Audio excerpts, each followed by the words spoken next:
Imagine walking slowly through a quiet medieval town, just as the day begins to unfold. The streets are narrow, the buildings close together, and the sound of footsteps echoes softly against the stone. At first, everything feels calm, almost peaceful. People move about their daily routines, merchants prepare their goods, and the air carries the faint rhythm of ordinary life. But as you continue walking, you begin to notice something unusual. In the center of the town, there is a structure that doesn't quite blend in with everything else. It stands still, unmoving, as if it serves a purpose that is quietly understood by everyone around it. People pass by without stopping. No one seems surprised. No one questions it. And yet, it feels important. In the Middle Ages, daily life was shaped not only by work and routine, but also by a system of rules. Rules that were clear, direct, and often visible to everyone. When those rules were broken, the response was not hidden away or kept private.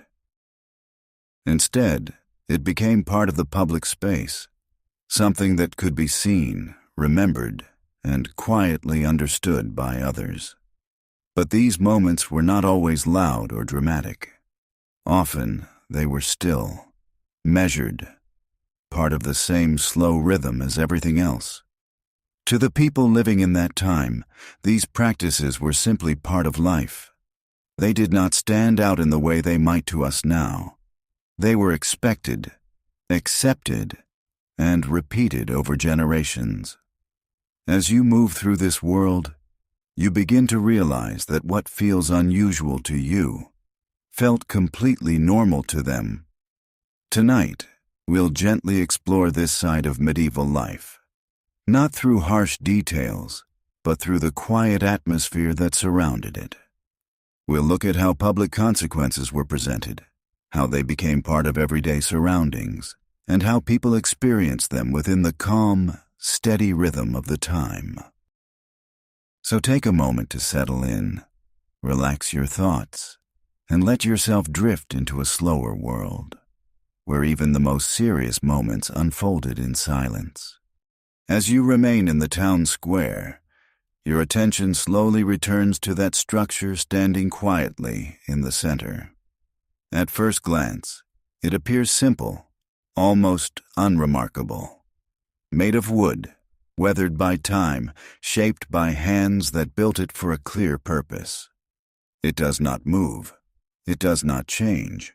And yet, it holds a certain presence. This is what was often known as a pillory. In the medieval world, it was not hidden away or placed out of sight. Instead, it stood openly where people passed by each day. Near markets, near gathering places, always within view. It became part of the landscape, not something extraordinary, but something familiar. For the people living in that time, this structure represented a visible reminder of the rules that guided daily life. It was not only about consequence, but about awareness, about understanding where the boundaries were. And so, when it was used, it was done in the same public space where life continued around it. There was no separation between daily routine in these moments. People would still walk by. Merchants would still arrange their goods. Conversations would continue, quietly, without interruption. And in the middle of it all, the pillory remained, still, unchanged, part of the scene. What makes this even more interesting is not the structure itself, but the atmosphere around it. There was no need for loud announcements or dramatic displays. Its presence alone was enough.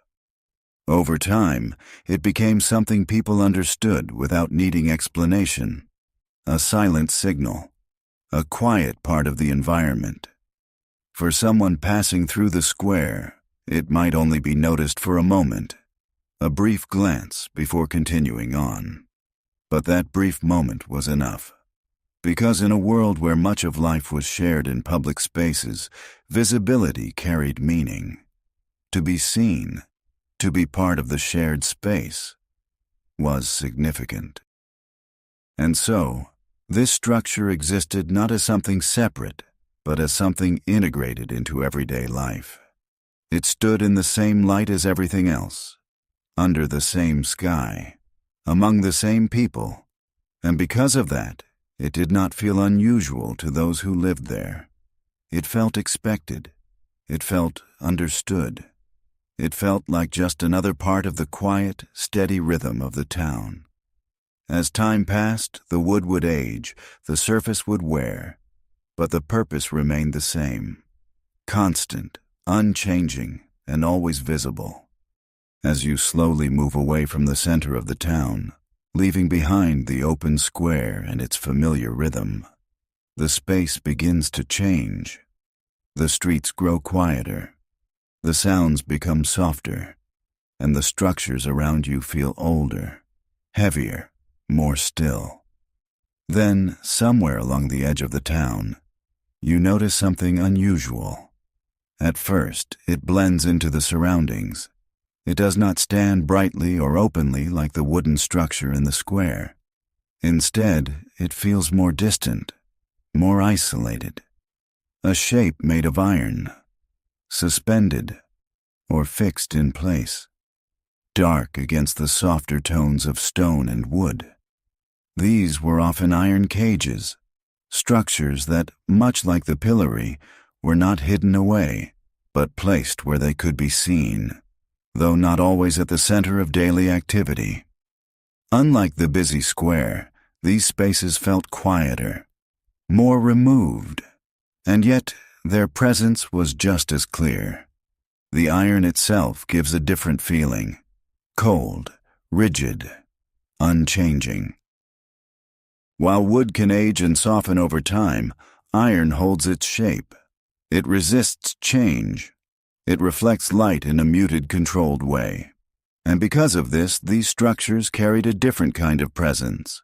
Not loud, not dramatic, but steady. They often stood near walls, gates, or less crowded paths. Places where people would still pass, but where movement was slower, less busy. A transition space between activity and stillness. As you stand there, observing, you may notice how the environment around it responds. People do not gather. They do not linger.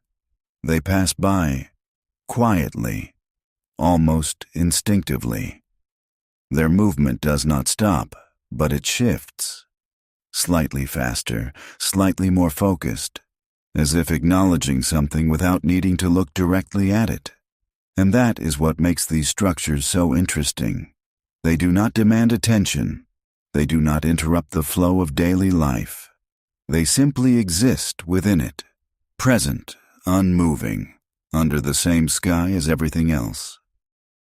Over time, they become part of the landscape, just like the buildings, the roads, the walls.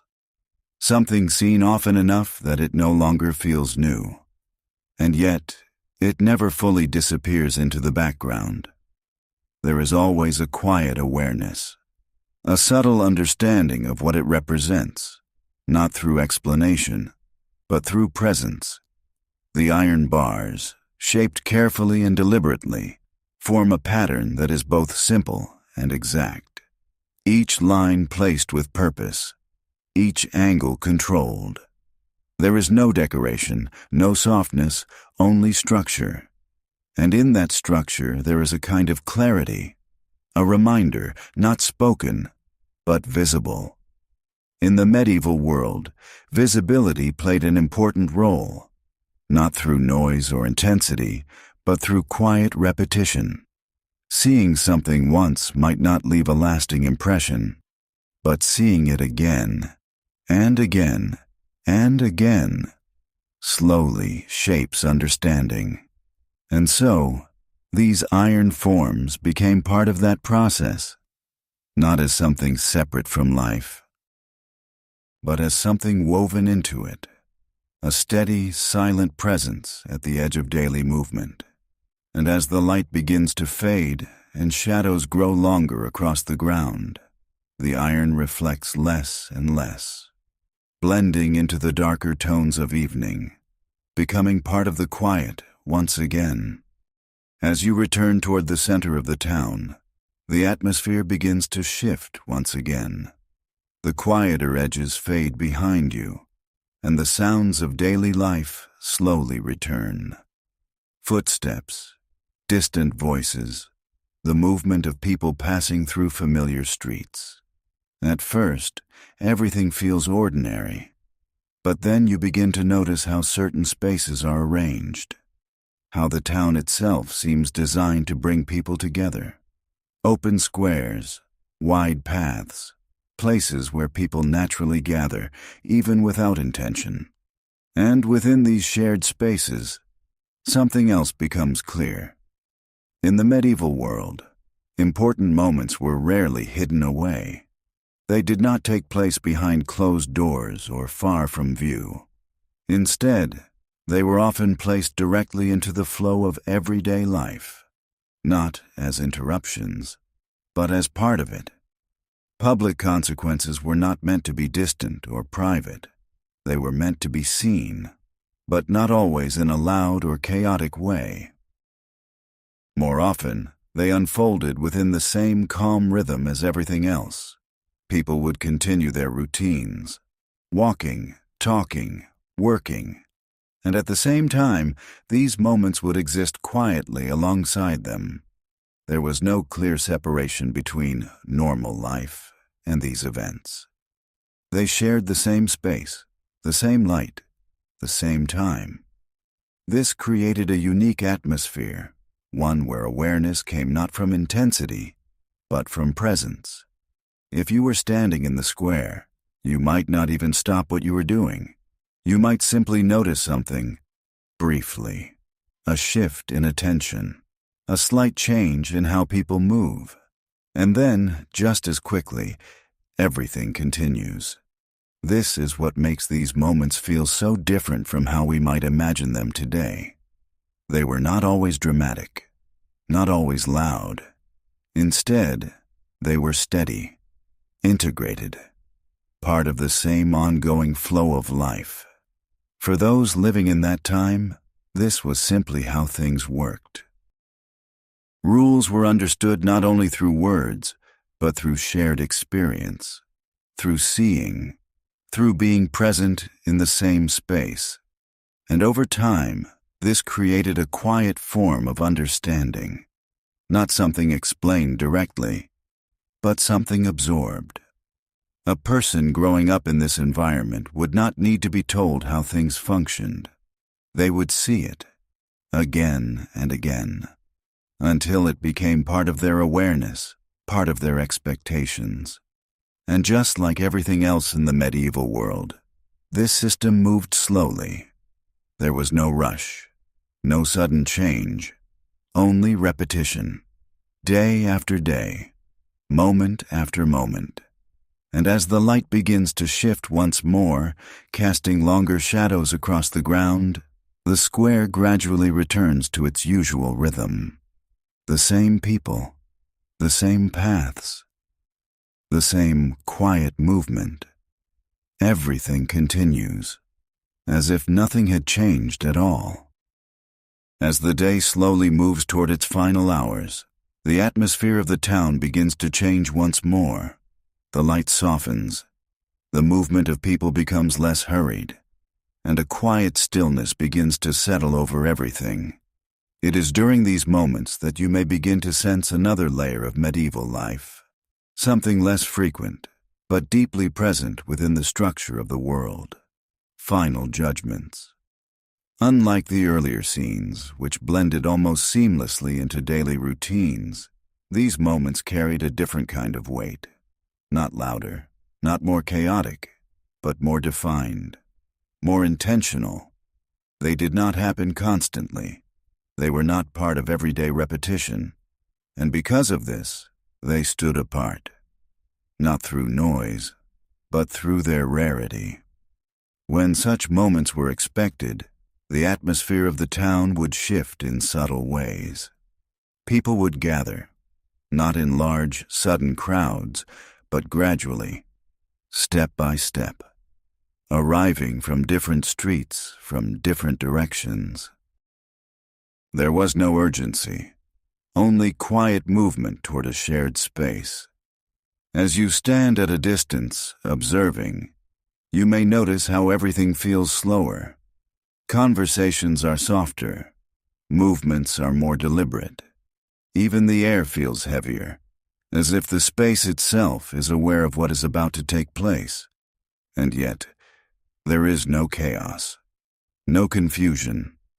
Everything unfolds in an orderly way, structured, measured. This reflects something important about the medieval world. Even in its most serious moments, there was a sense of form, of process, of quiet structure guiding what happened next. People did not always come to react. Sometimes they came simply to witness, to be present, to observe something that was considered part of the natural order of life at the time. And as these moments unfolded, they did so without the intensity we might expect. There was no need for dramatic expression, no need for loud reaction. Instead, there was stillness, a shared awareness. A moment that existed within the same space as everything else, yet felt separate at the same time. For those living in that world, this was understood, not questioned, not debated, simply accepted as part of how things worked. And once it was over, the shift was just as quiet as the beginning. People would begin to move again, slowly, returning to their paths, their homes, their routines. The square would empty, the space would return to its usual form, and within a short time, the town would feel almost unchanged, as if nothing had happened, but something had. Not loudly, not dramatically, but in a way that settled into memory, into understanding, into the quiet rhythm of life that continued forward, just as it always had. And as the last light of the day fades into evening and the streets grow still once again, that moment, like many others, becomes part of the past. Softly, silently, without interruption. As the night finally settles over the town, everything begins to slow. The streets grow empty. The distant sounds fade. And what once felt unfamiliar now seems almost natural. The structures you noticed earlier, the spaces where people gathered, the quiet presence of rules woven into daily life, all of it begins to blend into a single, calm understanding. In the medieval world, order was not always spoken. It was seen. It was felt. It existed in the way spaces were arranged, in the way people moved, in the quiet awareness shared by everyone around them. Nothing needed to be explained directly. Everything was already there, visible, consistent, part of the environment itself. And perhaps that is what makes this world feel so different. Not the actions, not the structures, but the stillness surrounding them.